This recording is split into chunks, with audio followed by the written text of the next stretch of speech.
नमस्कार विद्यार्थियों, मैं धर्मवीर कासनिया मेरे YouTube चैनल पर आपका हार्दिक स्वागत करता हूं। विद्यार्थियों, आज हमारा टॉपिक रहेगा रुधिर वर्ग का आनुवंशिक महत्व। देखिए, मानव में रुधिर वर्ग का आनुवंशिक महत्व क्या है। सबसे पहले हम देखते हैं जो मानव में रुधिर तंत्र है वो किस प्रकार का होता है, एबीओ प्रकार का होता है। अर्थात जो मानव में जो रुधिर वर्गों का जो नियंत्रण है वो किस आधार पर किया जाता है, युग्म विकल्पियों के आधार पर। मानव में कुल 3 प्रकार के युग्म विकल्पी होते हैं। कौन कौन से होते हैं? एक होता है IA, एक होता है IB और एक होता है IO। क्या होता है? IO। ये 3 प्रकार के युग्म विकल्पी होते हैं। एक होता है IA, एक होता है IB और एक होता है IO। ठीक है, इन तीनों प्रकार के युग्म विकल्पियों द्वारा रुधिर वर्ग को नियंत्रित किया जाता है और इस आधार पर मानव के रुधिर तंत्र को एबीओ प्रकार का रुधिर तंत्र कहते हैं। रुधिर वर्ग का नियंत्रण 3 युग्म विकल्पियों द्वारा होता है जो IA, IB व I या IO है।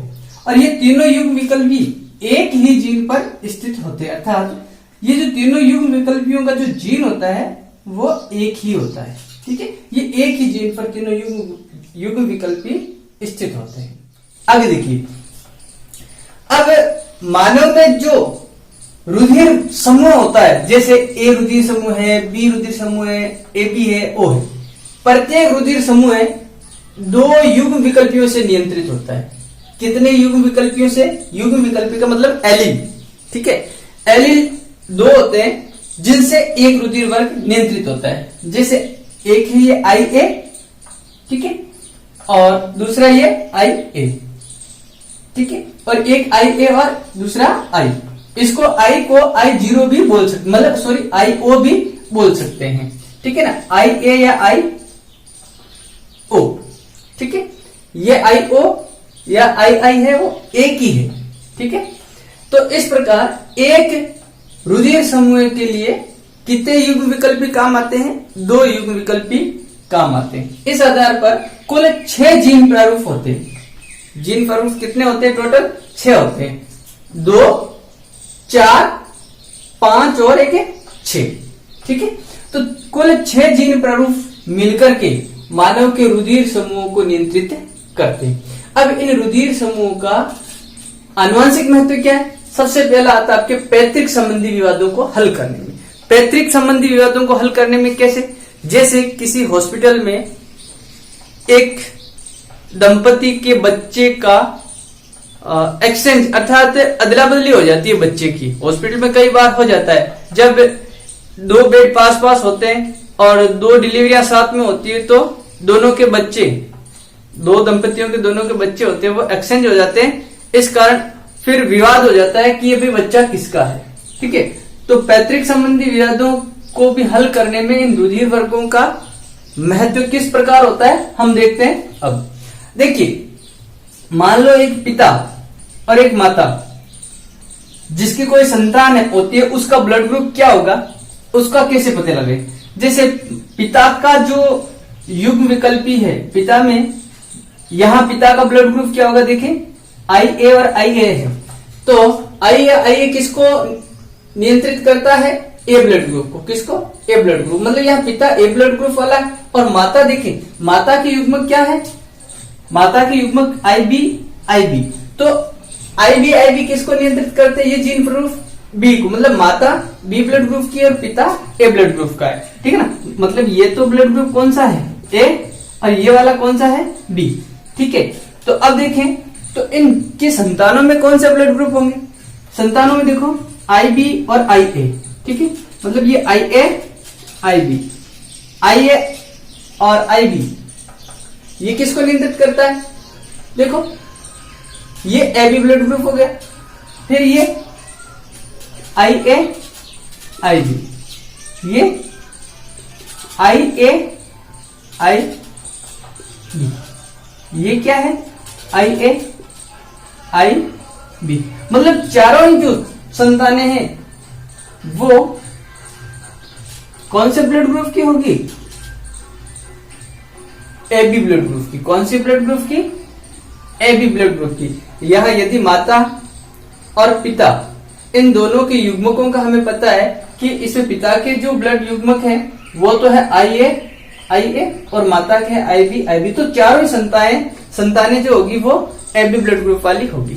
यहां देखें तो ये पिता के युग्मक और ये माता के युग्मक, जिसमें IA IB AB blood group, यहां IA IB ये भी AB ब्लड ग्रुप, यहां ये IAIO ये कौन सा ब्लड ग्रुप हुआ? ये A ब्लड ग्रुप हुआ। देखो IA, ये IA और ये क्या है? IO, मतलब ये इसको IO भी कहते हैं। ठीक है, तो ये क्या हो गया? इसको IO को इस प्रकार नहीं लिख करके इस प्रकार लिखते हैं, या फिर सिंगल लिखे O नहीं लिखे तो इस प्रकार से केवल स्मॉल I लिखते हैं, और स्मॉल I लिखे कैपिटल I लिखे तो ऊपर O लगा देते हैं। ठीक है, ये युग्म विकल्प होता है। अब यहां पर ये IA या करके इसको इस प्रकार से लिख सकते हो IAIO। ये किसको नियंत्रित करता है? ये नियंत्रित करता है ब्लड ग्रुप A को। तो यहां पर ये ब्लड ग्रुप A हो गया, AB और A ब्लड ग्रुप। यहां IO IA, ठीक है, मतलब ये भी क्या है? इसको A को पहले लिख देते हैं। ये ब्लड ग्रुप कौन सा है? ये ब्लड ग्रुप है यहां A ब्लड ग्रुप। ठीक है, अब यहां देखते हैं, इसमें यहां माता का ब्लड ग्रुप ले लेते हैं, युग्मक IBIO ले लेते हैं। तो देखें क्या होता है, यहां पर IA IB AB blood group, IBIO,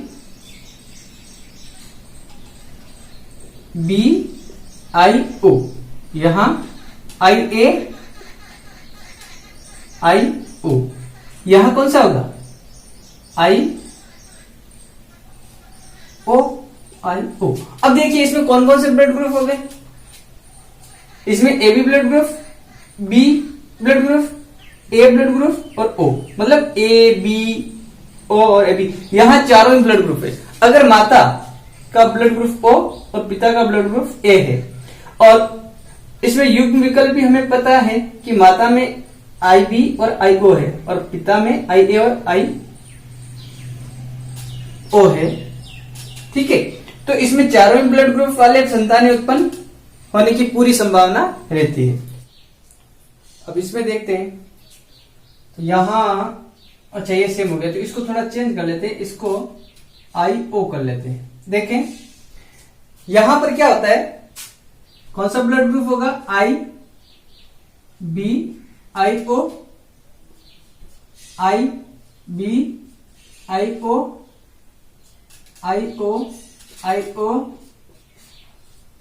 और IO। यहां पर ये जो सारे ब्लड ग्रुप होंगे, इसमें कौन कौन से होंगे? एक तो B ब्लड ग्रुप और एक O ब्लड ग्रुप। तो इस वर्ग समूह के रक्त समूह के ब्लड ग्रुप वाले संतान होने की संभावना होगी। आगे देखें तो रुधिर वर्ग का महत्व क्या है आनुवांशिक में? रक्तदान कराने में, है ना, सफल रक्तदान कराने में। रक्तदान का मतलब है एक व्यक्ति से दूसरे व्यक्ति में रक्त को देना, है ना। गर्भ रक्ताणु कोरकता और हेमोफीलिया में देखिए, गर्भ रक्ताणु कोरकता एरिथ्रोब्लास्टोफिटिलिस, ये क्या होता है?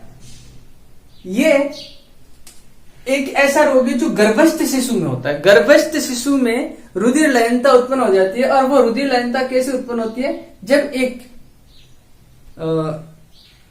RH नेगेटिव महिला और RH पॉजिटिव पुरुष की शादी होती है और उनकी जो संतान होती है, तो पहली संतान तो जीवित रह जाती है, लेकिन दूसरी संतान, तीसरी संतान, चौथी संतान वो जीवित नहीं रह पाती है। कारण क्या है कि इसमें जो माता का जो रक्त RH नेगेटिव होता है और पिता का RH पॉजिटिव होता है, इनकी जो संतान होती है, इनकी संतान RH पॉजिटिव रक्त वाली होती है। और RH पॉजिटिव रक्त जब माता के RH नेगेटिव रक्त से मिल जाता है, तब पॉजिटिव रक्त की रुधिर लयनता हो जाती है। ठीक है, तो यहां पर ये हमेशा ध्यान रखिएगा कि एक पॉजिटिव रक्त समूह वाला व्यक्ति नेगेटिव रक्त समूह वाले व्यक्ति को कभी भी रक्त नहीं दे सकता। और विवाह के लिए जो अयोग्य जोड़ा होता है वो RH पॉजिटिव पुरुष और RH नेगेटिव महिला का होता है। ठीक है ना, RH पॉजिटिव पुरुष और RH नेगेटिव महिला विवाह के लिए अयोग्य होती है। क्यों? क्योंकि उनकी संतानें जीवित नहीं रह पाती है। प्रथम संतान तो जीवित रह जाती है, कारण प्रथम संतान जीवित रहने का कारण क्या है? क्योंकि जब पहली संतान का रक्त माता के रक्त से मिलता है तो माता के शरीर में उस पॉजिटिव रक्त के विरुद्ध जो बच्चे गर्भस्थ शिशु का जो पॉजिटिव ब्लड होता है उसके विरुद्ध माता के शरीर में एक एंटीबॉडी विकसित हो जाती है। और जो ही दूसरी संतान यदि पॉजिटिव होती है गर्भ में, तो उस दूसरी संतान के विरुद्ध जो पहले से दूसरी संतान के रक्त के विरुद्ध जो पहले से मां के रक्त में एंटीबॉडी होती है, वो शिशु के रक्त से मिलते ही उस शिशु के रक्त का रुधिर लयनता उत्पन्न कर देती है और उस शिशु की या तो गर्भ में मृत्यु हो जाती है या जन्म लेने के तुरंत बाद मृत्यु हो जाती है। ठीक है, तो ये गर्भ रक्ताणुकोरकता के इलाज में भी इस रक्त का आनुवंशिक महत्व होता है। हीमोफीलिया के रोग में, हीमोफीलिया एक आनुवंशिक रोग होता है और हीमोफीलिया रोग का जो जीन स्वरूप है वो X गुणसूत्र पर पाया जाता है। किस पर पाया जाता है? X गुणसूत्र पर। ठीक है, तो इसकी महिलाएं तो वाहक होती है और पुरुष इससे संक्रमित होते हैं, है ना। पुरुष इससे संक्रमित क्यों होते हैं? क्योंकि पुरुष में एक ही लिंग गुणसूत्र होता है जो X होता है वो, ठीक है ना, XY गुणसूत्र होते हैं पुरुष में, इसमें एक ही X गुणसूत्र है, जबकि महिला में क्या होता है? XX होता है। ठीक है, तो इस महिला में XX गुणसूत्र होने के कारण ये तो वाहक होती है, इनमें ये लक्षण प्रकट नहीं होता और इनमें ये प्रकट होता है। यदि महिलाओं में भी ये, मान लो किसी महिला में प्रकट हो जाए तो वो महिला जीवित नहीं रह पाती है। कब? जब उसमें मासिक धर्म शुरू हो जाता है, और मासिक धर्म शुरू होने के दौरान जब ब्लीडिंग रुकती नहीं है तो उस महिला की मौत हो जाती है। ठीक है, और ये हीमोफीलिया केवल किस में होता है? पुरुषों में होता है। ठीक है, तो ये इन रोगों के उपचार में, गर्भ रक्ताणुकोरकता और हीमोफीलिया के उपचार में रक्त का आनुवंशिक महत्व होता है। ठीक है, तो ये अपना हो जाता है रुधिर वर्ग का आनुवंशिक महत्व। दोस्तों, ये वीडियो आपको कैसा लगा कमेंट करके